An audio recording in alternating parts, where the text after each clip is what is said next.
Harry Potter's journey begins as he discovers he's a wizard and attends Hogwarts. Alongside friends, he faces magical challenges, uncovers his past, and battles the Dark Wizard Voldemort. Prisoner of Azkaban dives into Harry's third year at Hogwarts, featuring sinister Dementors, Sirius Black's escape, thrilling time travel, a werewolf's secret, and a shocking betrayal. In today's video, we are diving into the differences between the book and the movie adaptation of Prisoner of Azkaban. Let's get into it. Who is Sirius Black? At the beginning of the book, when Harry's at the Dursleys, he finds out about a dangerous criminal while he's watching TV called Sirius Black, who he presumes to be a muggle. Later on, when he's on the night bus, he finds out that he's in fact a wizard. Versus, in the movie, he hears of Sirius Black when he's on the night bus traveling to Leaky Cauldron when the conductor is reading a newspaper and Harry proceeds to ask the conductor who that man is, as he could see a man screaming and shouting the first page of the newspaper. And the conductor tells Harry that Sirius Black is a very dangerous murderer who has just escaped from Azkaban and is a very big supporter of Voldemort.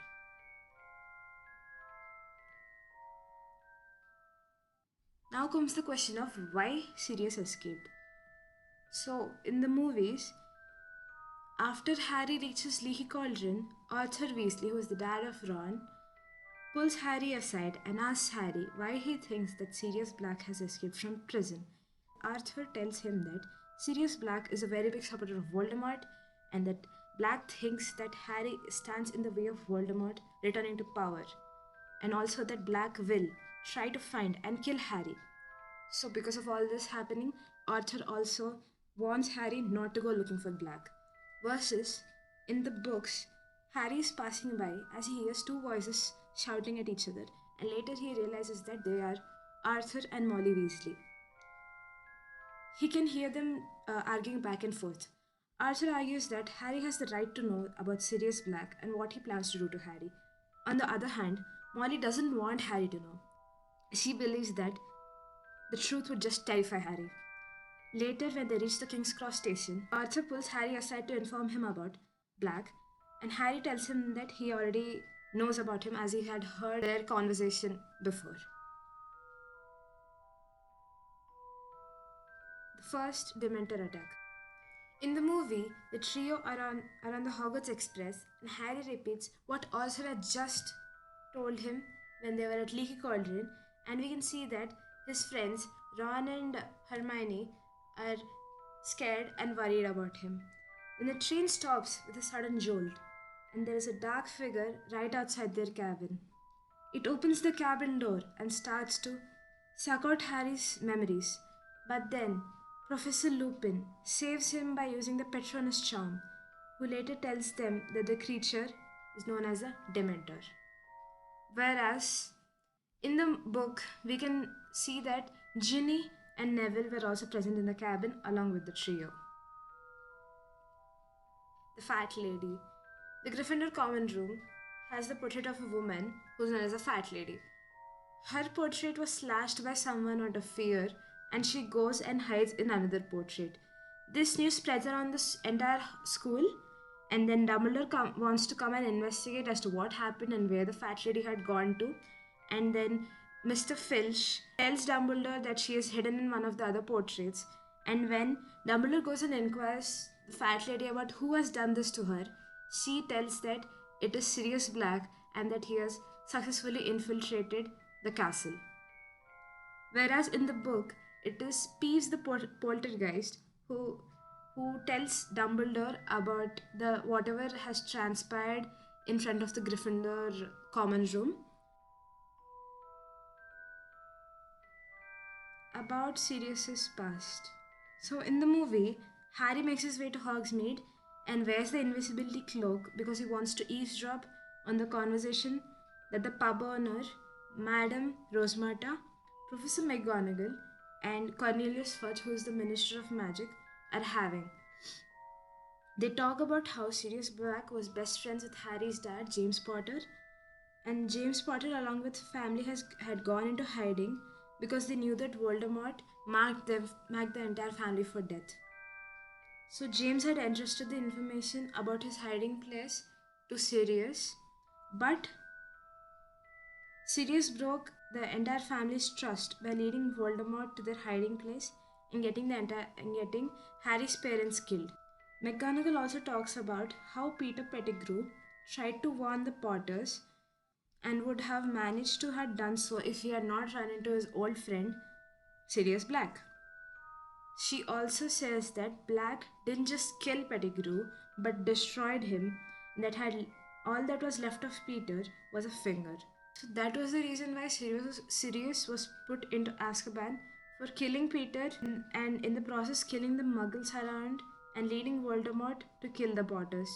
Harry finds out Harry also finds out that the Potters had named Sirius Black as Harry Potter's godfather. In the book, the trio enters the Three Broomsticks, which is an establishment to drink a few butterbeers. But then Harry doesn't really have permission to go out, as he couldn't get his sign up form signed in the beginning of the book from his uncle. So later on, when they see Professor McGonagall, Professor Flitwick, Hagrid, and Minister of Magic all come into the same establishment as they're sitting, Hermione is quick to push Harry under the table and then have a conversation about Sirius they had done before. And all of this is overheard by Harry.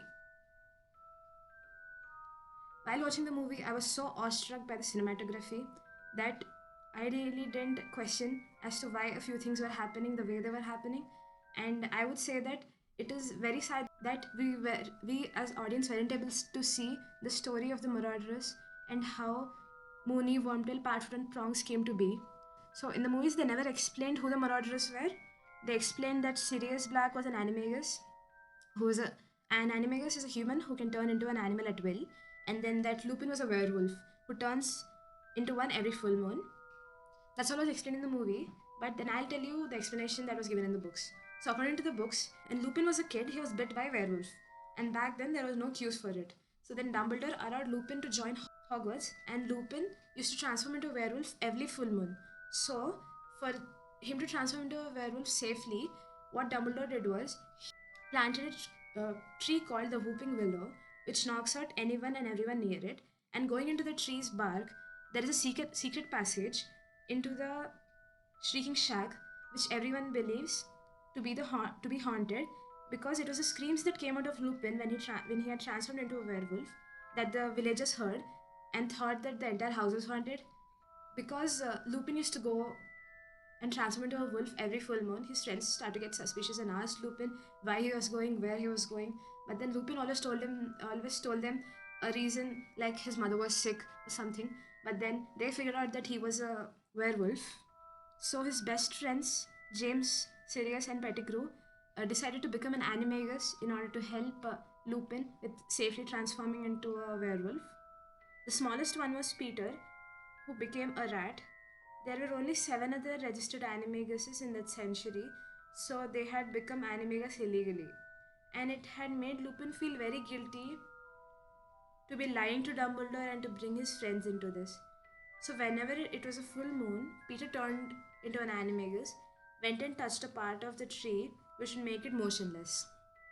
Later, rest of the friends sneaked in and all would protect Lupin after turning into an animagus.